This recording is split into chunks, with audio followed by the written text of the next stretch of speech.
you interact with the people who are getting your beats, you show love. Those are so important. And it does stand out. And I think a lot of producers, they get into just like, I just want to get these out here. I just want to sell them.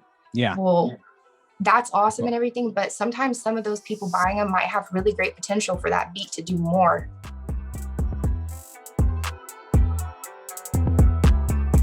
What's up, guys? I'm Classy Beats. Welcome to the Rapchat podcast. And I'm excited to welcome our guest today, Jaelynn. What's up, Jaelynn? Thanks for coming. Hey, what's up? Thank you for having me. Yeah, I appreciate you coming in. This is gonna be a fun one. I've been looking forward to it. So me too. We've got a lot to cover, so I'm gonna go ahead and get started here. First of all, again, thank you for coming on.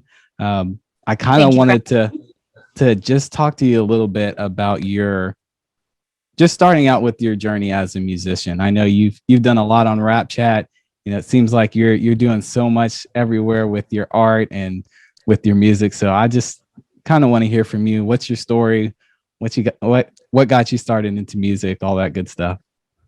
Honestly, for me, I've always really been into music since I was little. Like, I used to literally record on tapes, like off of the radio, certain songs I would like, and then I would write down the lyrics and like practice it until I learned the whole song. And then I was just like, so I mean, I've been into music my whole life, but as a teenager, I started writing poetry, and I really love it. And I did like a few little local poetry slams and little things like that. And I like the feeling of performing it and just poetry in general. And my mom was kind of like my biggest cheerleader. She was my biggest fan.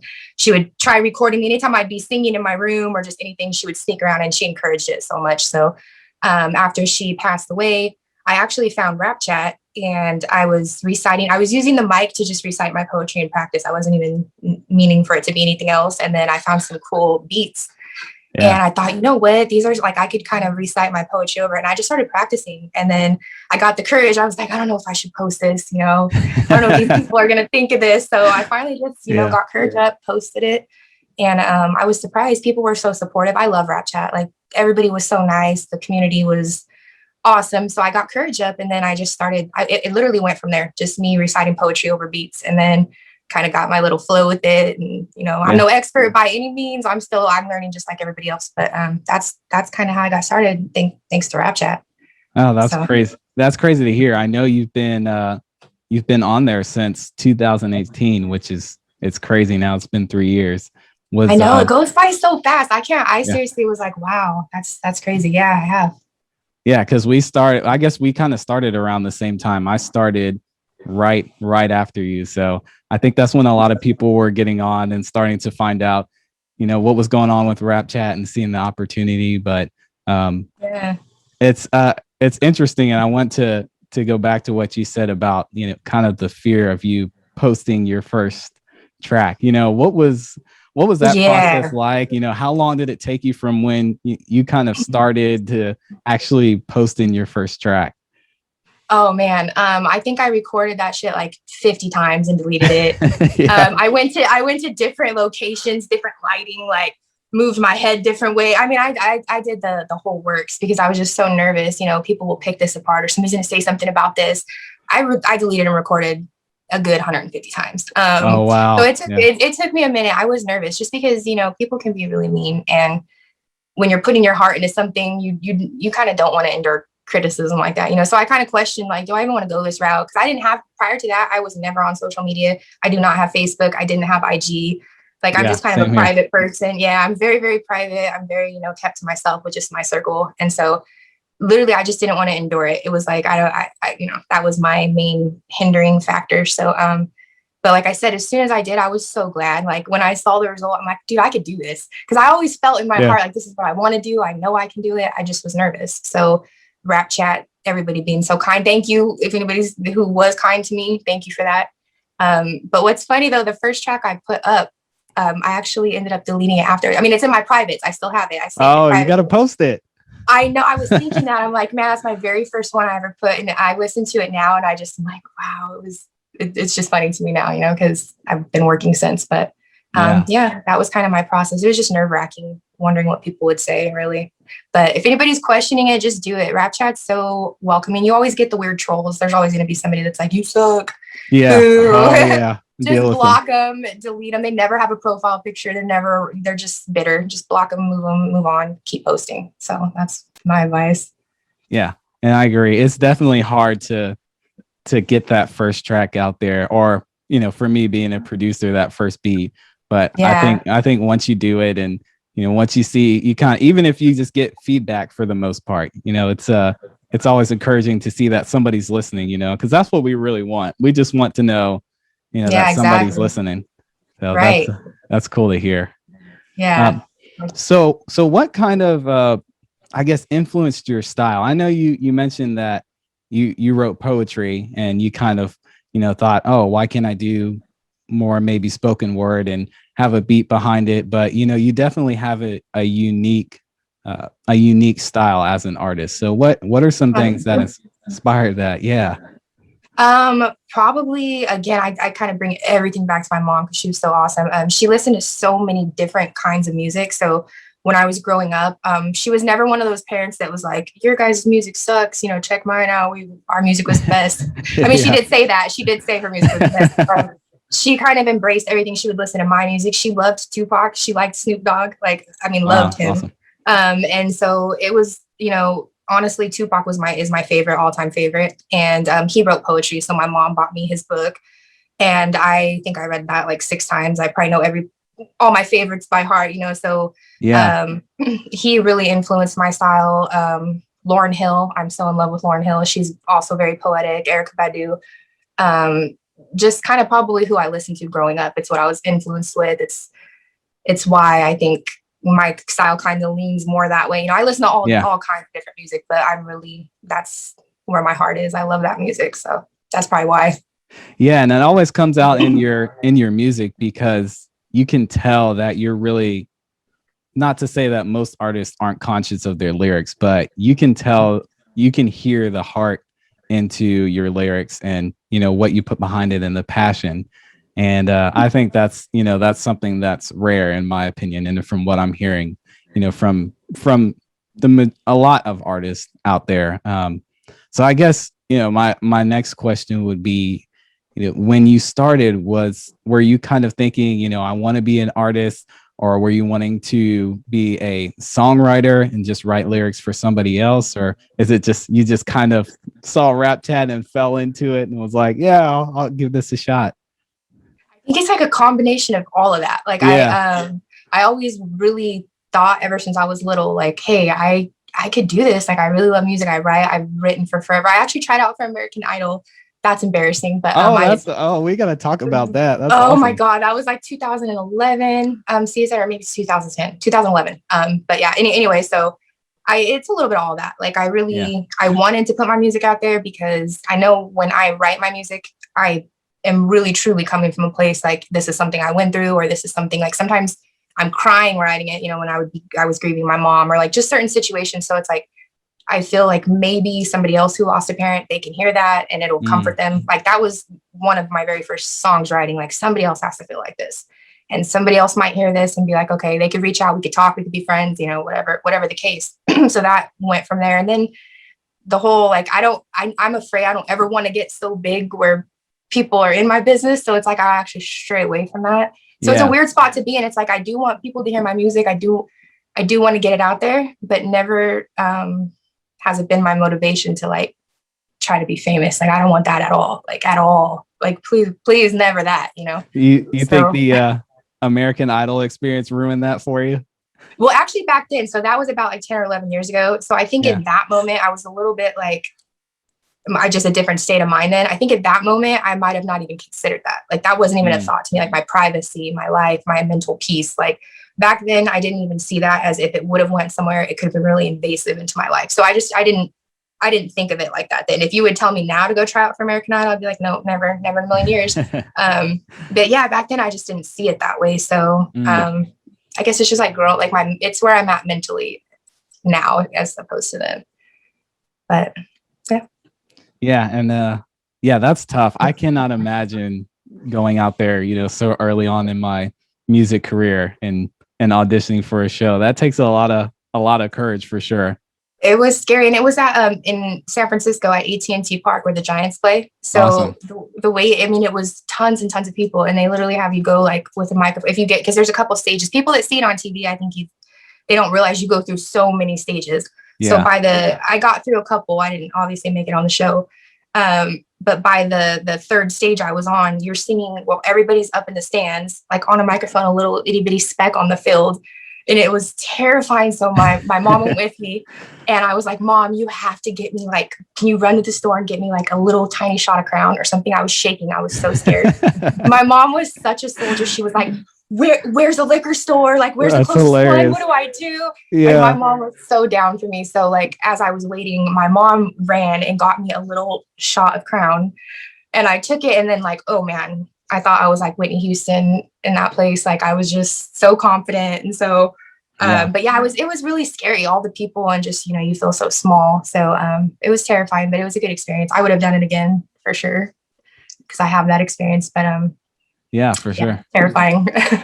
Now I know. So I guess you were talking about, fan base. So what does your ideal fan base look like? Is it more of like a cult following, like you were saying, or, just kind of, if it happens, it happens, or? Yeah, ideal.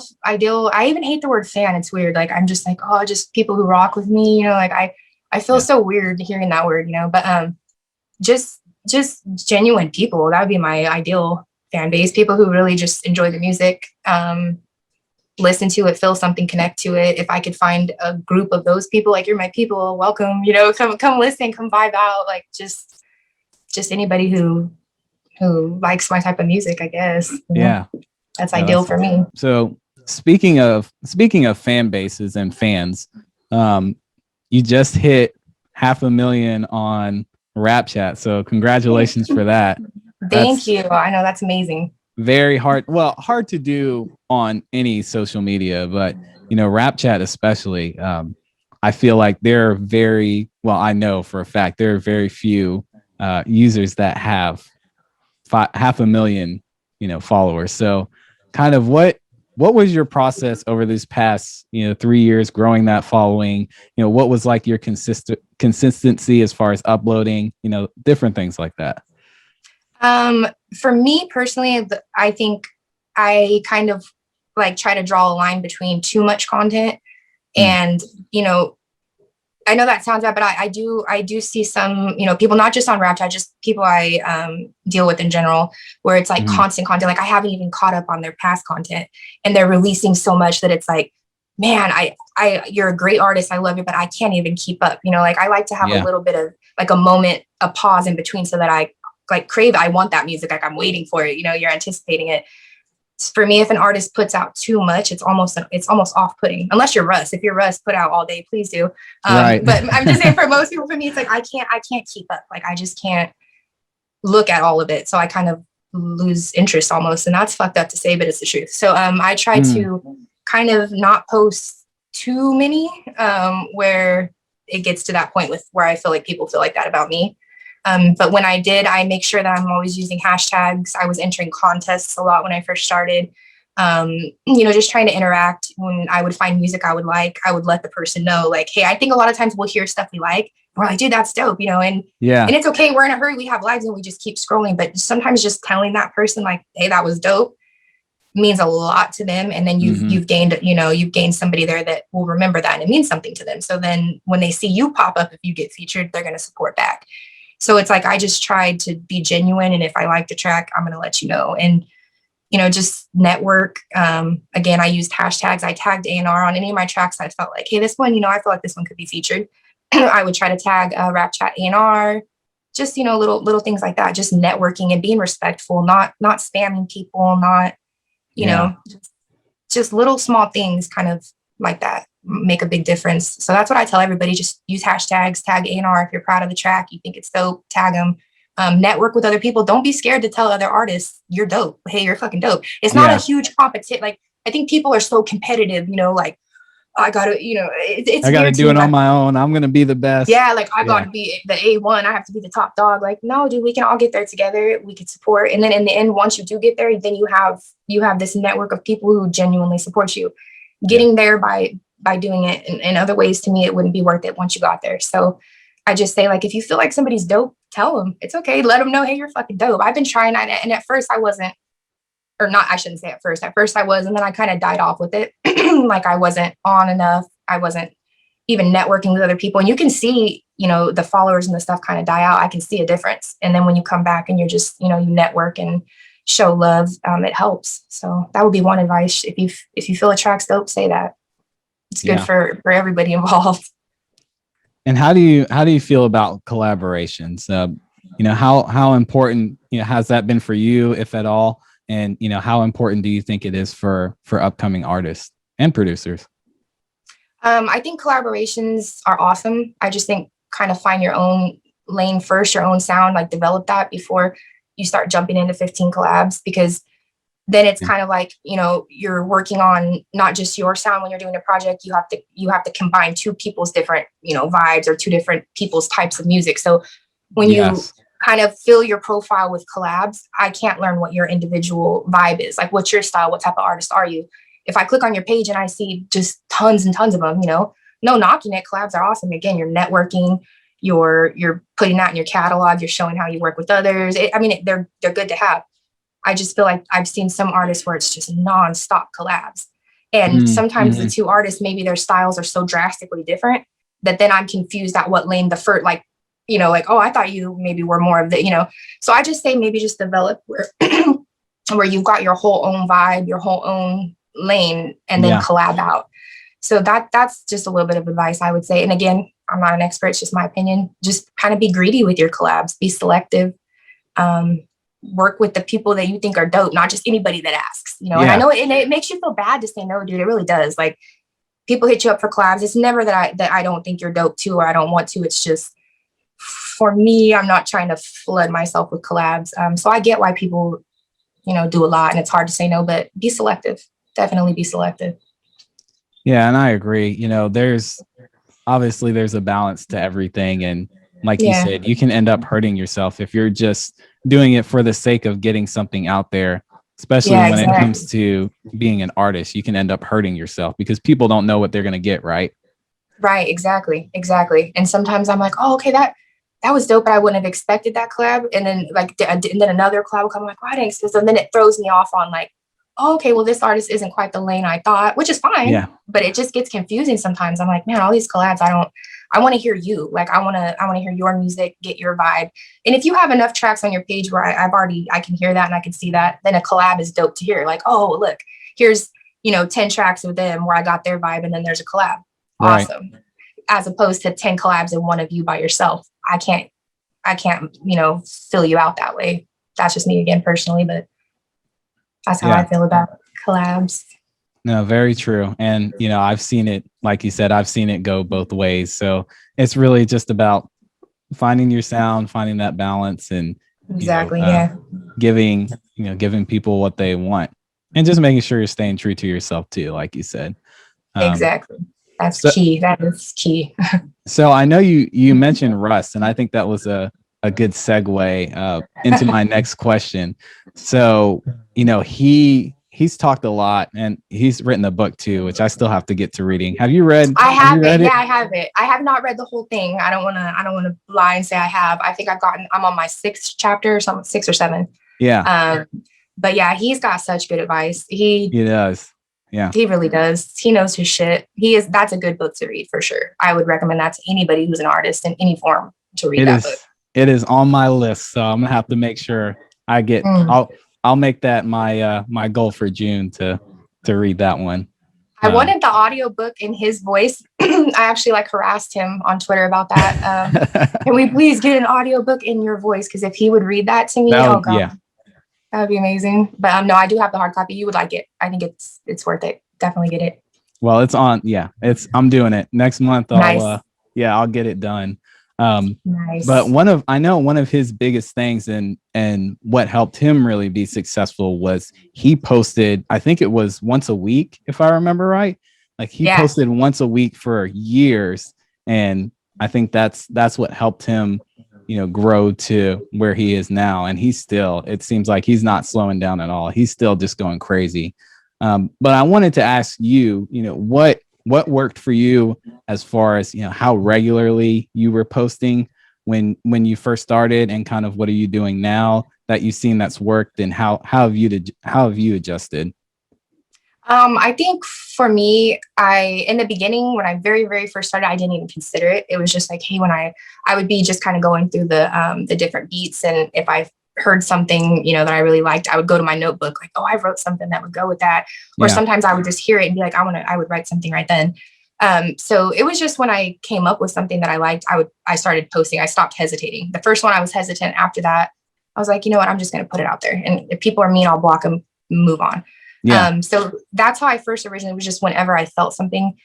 And then the more it progressed, I started to feel pressure, like, hey, it's been a week. I got to get something out there. Yeah. And then again, like I had told you before, I wasn't on a lot of social media platforms. So I started with Twitter.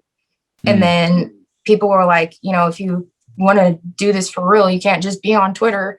And then I'm like, well, fuck. Okay.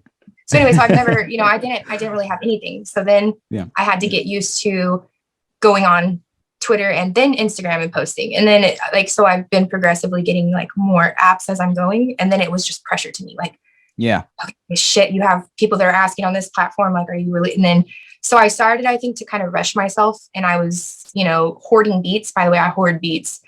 So I was buying beats, hoarding them, writing, starting a song. That's awesome. Even being like, hey, I'm going to release it this day. And then being like, no, fuck that song. And then going to this song. And then, so I've got like probably 10 halfway started tracks. And I keep thinking that's the next one I'm going to release. And I think I was driving myself crazy. Seriously. Like, I was putting so much pressure on having to get stuff out. And so I kind of stepped back. And what I'm doing now is just not putting that much pressure. I know I need content out, like, because like you said, Russ is a big motivator for me. And I think that in the back of my head all the time, like, he did push his content, you know, but for me personally, I don't think I could ever go that route. It's tough. Yeah. I mean, fucking cheers to him for that. Cause that would be way too much for me. Just with life, work, everything in general. But yeah, so it's just, I don't know. I'm kind of just trying to take my time now and put it out when I feel it, really stop and not rush my, learning how to edit, mix, all the things I'm trying to learn for myself. Before I was, again, rushing through it, thinking, oh, that's decent. You know, that sounds all right. I'll put that out. But now I'm really analyzing and learning and trying to be like, no, that doesn't sound as good as it could. Wait a minute, stop rushing to put it out and let people know you're doing this and this, just chill. And that's comforting. It's more peaceful.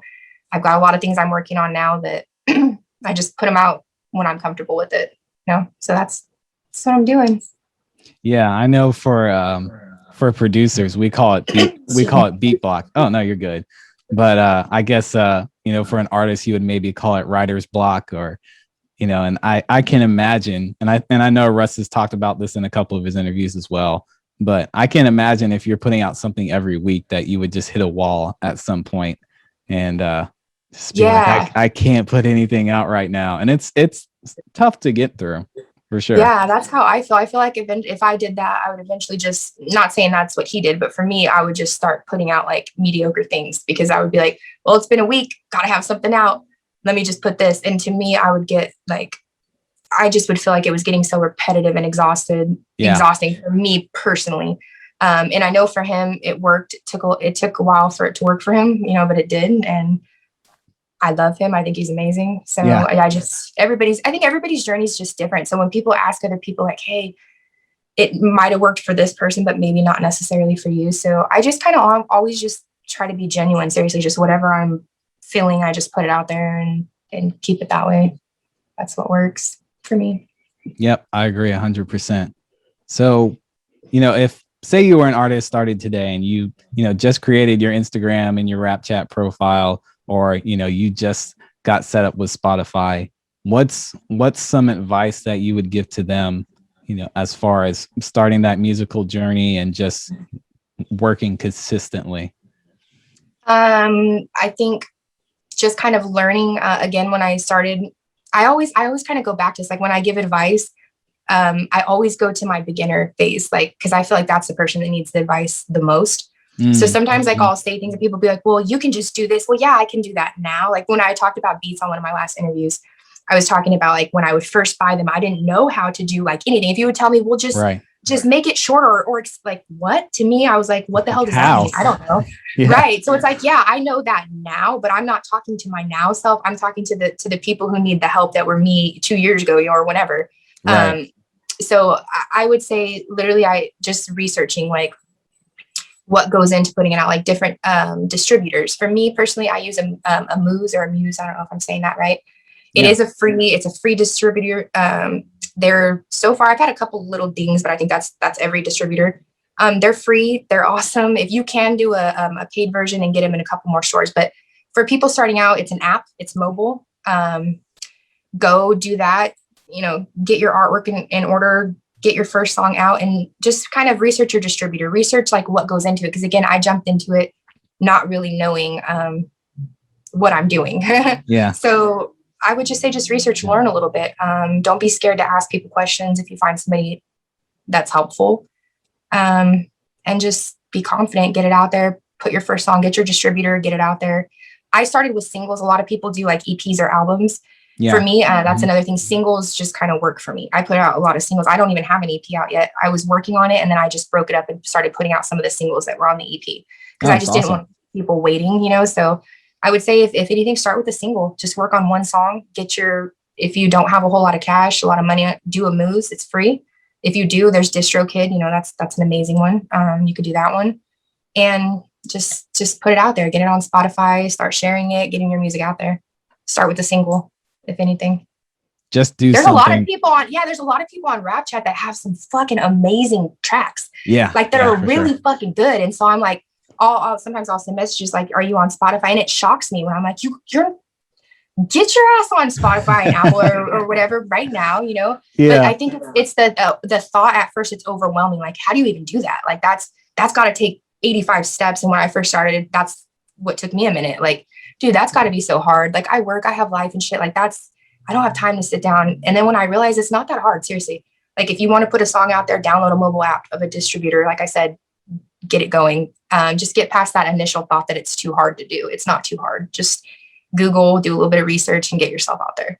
Yeah, no, I agree. And I don't think artists that realize, who take their craft seriously, how important that is, because you never know. I mean, imagine what I always think of, if I don't put this out, that could have been the right person wouldn't be able to hear my song, or right. So it's just get it wherever you can, even if exactly. And do you remember or I don't know, like for me, Spotify, when I first got on Spotify, and then you get to see as an artist, the most amazing moment in my whole journey so far was seeing the cities and the states, and like, it's like Argentina and Sweden. I was smiling the whole day. So if nothing else motivates you to put your music out there, you get to see stats. You get to see where the people listening are. When you realize that even if you're not there, like I might not be in Portugal, but my music is, like I'm there some way.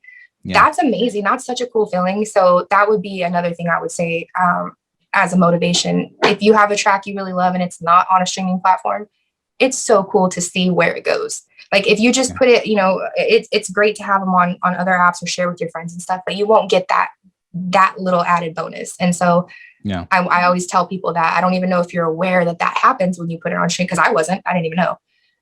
So when you do that, you get to see where your music's at, and you get to see it grow, and you get to see, and it's amazing. So that's one, do it for that reason, if nothing else. Yeah.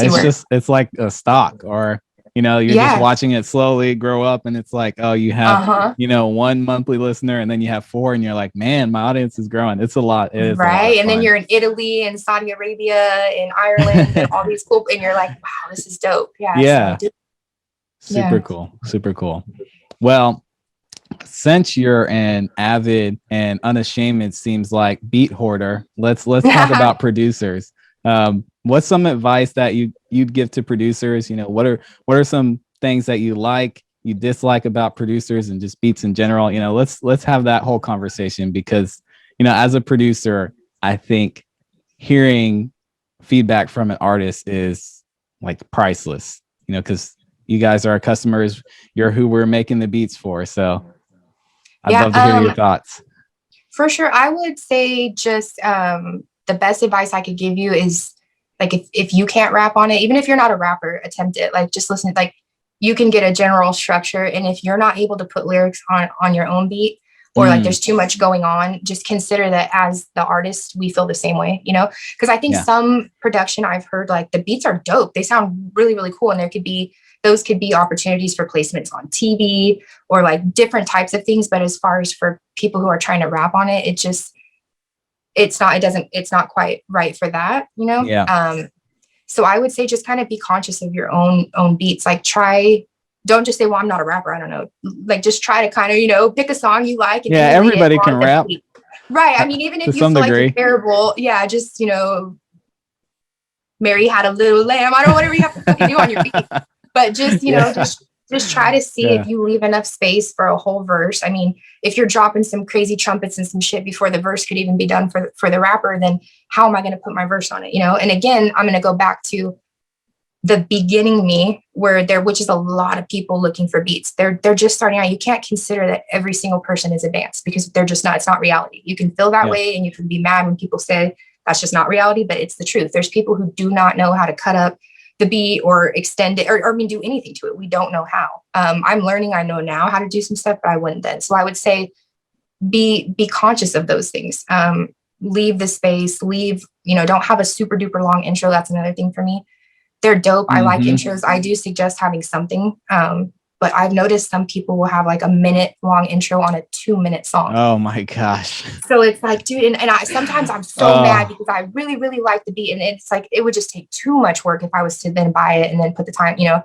Yeah. And it like bothers me for them, because I'm like, dude, you're so close. Like, why did you do that? Like, I'll be listening like, no, just either make the song, you know, a little bit longer so that you can do the minute intro and put something cool on it or whatever. Yeah. But that's my biggest advice. Seriously, just be conscious of it. And if you do like making beats where there's not a lot of space for somebody to put lyrics on or put verses on, look into placements, you know, on TV, Netflix. There you go. Yep. I mean, there's so many different routes for people who make beats. And I think people think that they have to throw themselves into like, well, I'm putting it out there for a rapper or for somebody who sings or R&B or hip hop or whatever. Consider all the different spaces. There's so many spaces. So just be conscious, and also having a good relationship with them, kind of following up. Your stores where you have your beats available, just being clear with, you know, list certain things, how many beats per minute, just little details when you're selling beats. When we're browsing, make a big deal. I mean, to me personally, just details.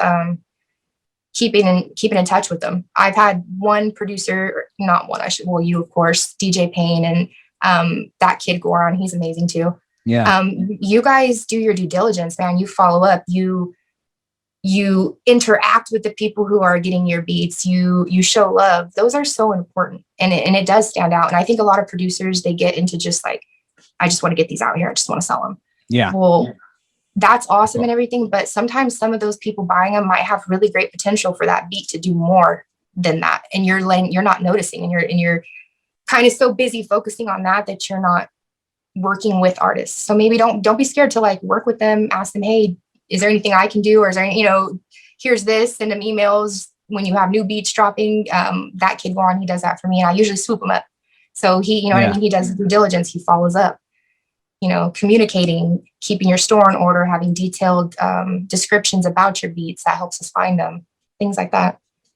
Yeah. And that's funny that you say that, because that leads into my next question, which again, I think is important, because producers, you know, we spend a lot of time on our own and just kind of in our own world. And we forget, like you're saying, that we're actually working with people, and, you know, we forget to follow up, or we forget to, you know, constantly be putting feelers out there to understand what's important to artists.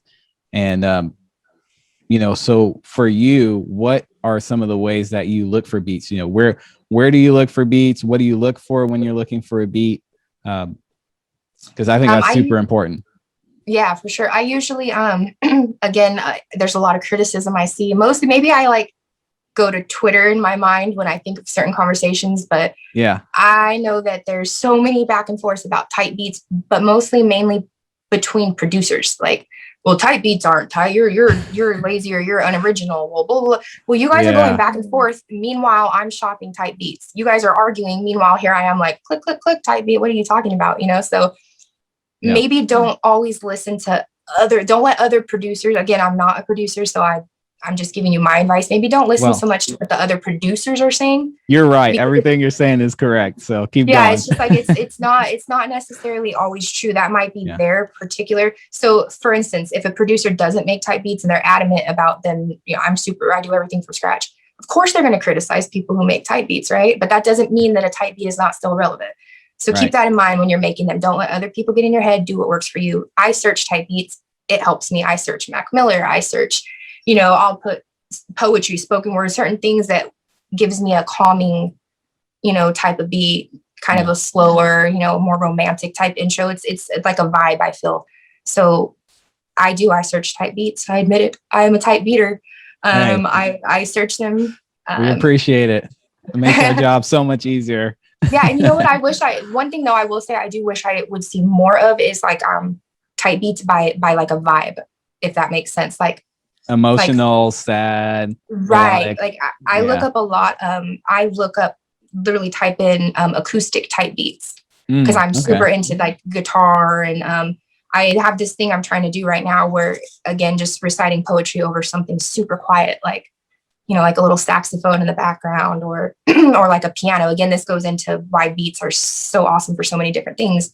There's times I'm searching for that, and so I'll look at that guitar type beats, acoustic type beats. So me personally, speaking for me, I do that. That helps me just listing what the emotion is. Mac Miller type beats for me, because he's one of my favorite art. Tupac type beats. I look for people who are artists that kind of Lauryn Hill type beats, Guapale type beats. I look for stuff like that. So don't be scared to use type beats, please, because as an artist, I appreciate them. I love them. Don't stop making them.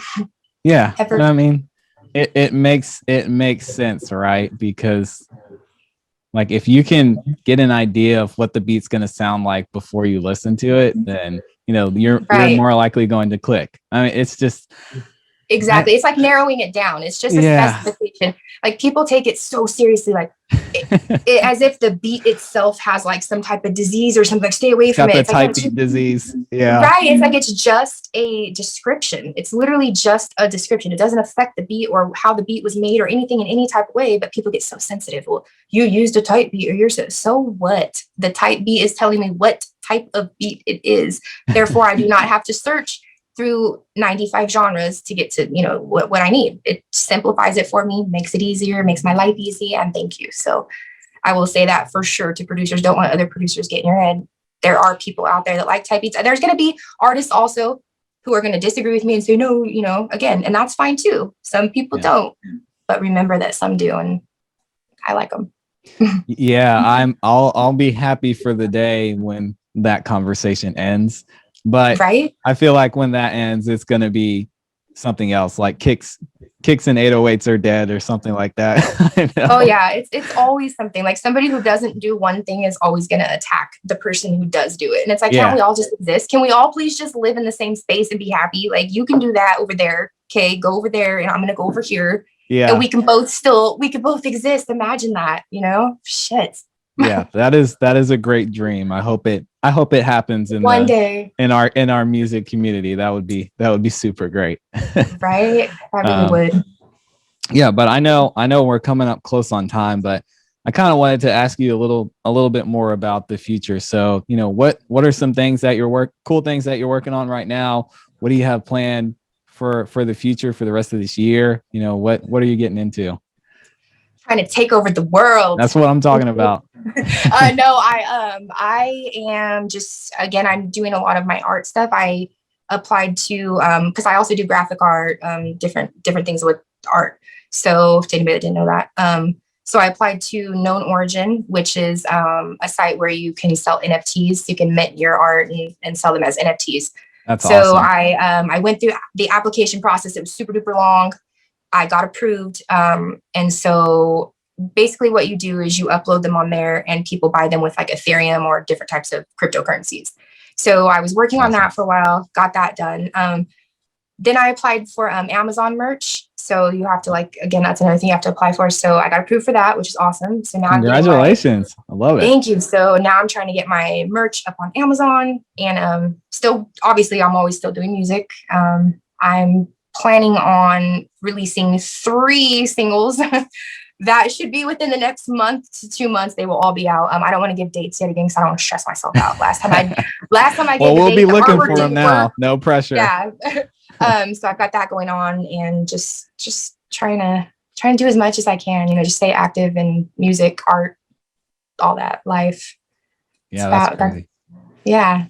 So what got you into NFTs? Because I know, that's something I'm aware of and have done a lot of research on, but I feel like it's so early for, the music community and just artists in general. So what was that journey like?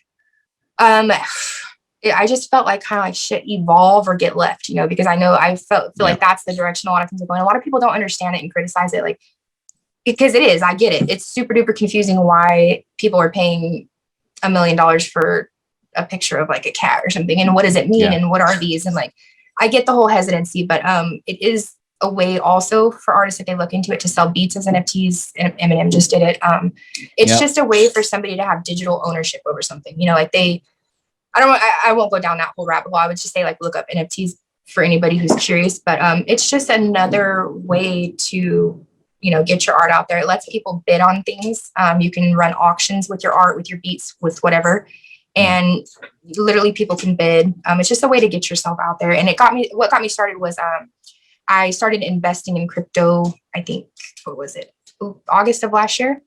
Yeah, I saw you were all about the Dogecoin. Yeah, it sucks right now, by the way. Cryptocurrency is terrible. Well, yeah, everything's down. You just gotta wait. Yeah, everything's terrible right now. But I'm confident it will come back. I'm holding them and trying not to panic. But yeah, cryptocurrency, I got involved in it. And what, baby? Sorry, come on, go. Sorry, my dog's about. Yeah. So anyway, I got involved in that, and I started seeing other people selling art on known origin, and I thought, man, some of the things I saw being sold for crazy amounts of money were not original. Were not like they weren't exciting. Yeah, I was like, what the hell is going on? People were putting like I'm going to be graphic, but I saw a dude, right? He stood up, stretched out his man parts into a lamp and called it Batwing. Okay. This dude called it Batwing and sold it for like $250,000. The damn Batwing. I'm in the wrong business then. I guess I need to you just need to make Batwings, and you will be a billionaire. I don't know. Oh my gosh. Yeah, Batwing. That is awesome.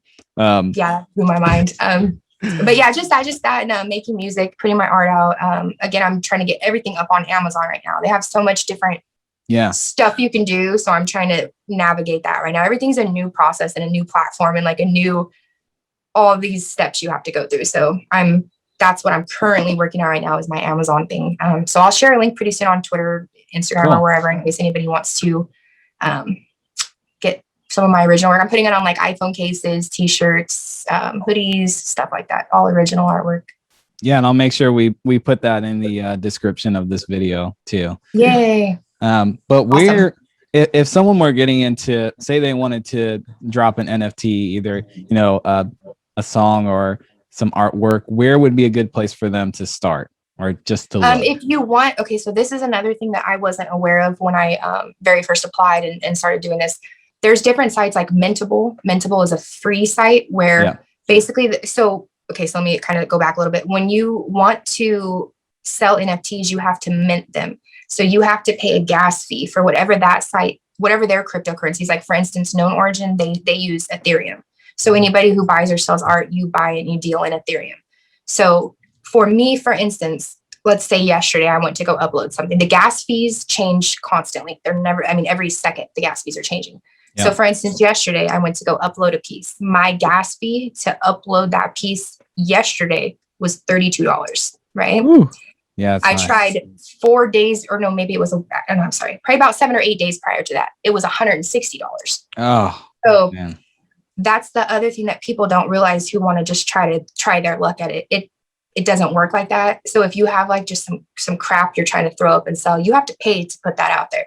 Yes. You have to pay the gas fees to get it minted, to put it in front of other people to be able to purchase. So if you're not serious and you're kind of bullshitting, I would say don't waste your time. You're going to waste your money. Nobody's ever going to buy it. Nobody's going to see it or buy it if you're putting just anything, because I've seen people put a picture of a banana, like a rotted banana, like trying to emulate the guy that put the banana on the wall, or just stupid stuff, you know? Right. And I think in my head, like, you paid the gas fee to mint that right now to flex, like you have something on. Can you stop? You know, like, it's crazy to me. So I would say just understand that it is not free. You do have to pay. So know that. But if you go on Mintable, Rareable, Mintable, there's different ones. They will allow you to mint it. And then whenever you sell, they take whatever the gas fee was out of the purchase of your sale. So you can actually get artwork out there, you know, without having to pay anything up front. You do have to have a currency, like a digital wallet that you have to connect. So I would say make sure you have a cryptocurrency wallet. I use MetaMask. Yeah. So if anybody's, so I would recommend MetaMask. For me personally, it works. And so these are all things people don't realize. I think they just think you just put your stuff out there. Hopefully somebody will grab it up and buy it, you know, like for $1 million. Doesn't really go that route. So just know that if you want to do it that way and you really are into artwork or your beats and you take it seriously, try Mintable, Rareable. You can put stuff up that way. But once you mint it, also it's you've already minted it to that site. So you can't just go around different sites minting things and trying to, you know, that'll get you in trouble. So try that, you know, Mintable, Rareable. If you want to pay the gas fees up front, you can apply for sites that are exclusive, like Known Origin. What is the other one I'm missing here? There's another one, Super Rare. So there's Super Rare, Known Origin. They only accept applicants. So you have to go through a long process. But if you get through it, you're on a more exclusive site. You're amongst less artwork that you're trying to compete with to get seen. And it's more exclusive. So if you're really, really serious about your artwork, try that. Honestly, they have they only open up the application process, I think maybe two or three times a year. So you have to get in there, but that's one option. Awesome. And I think the biggest thing too with anything like that is just, you know, do your research. I know something that helped me out was the NFT Bible. And if you just Google the NFT Bible, it basically lays out, you know, all the different ways that, you know, you can utilize NFTs, what's the future of NFTs, how smart contracts work. So there's a lot of good information out there.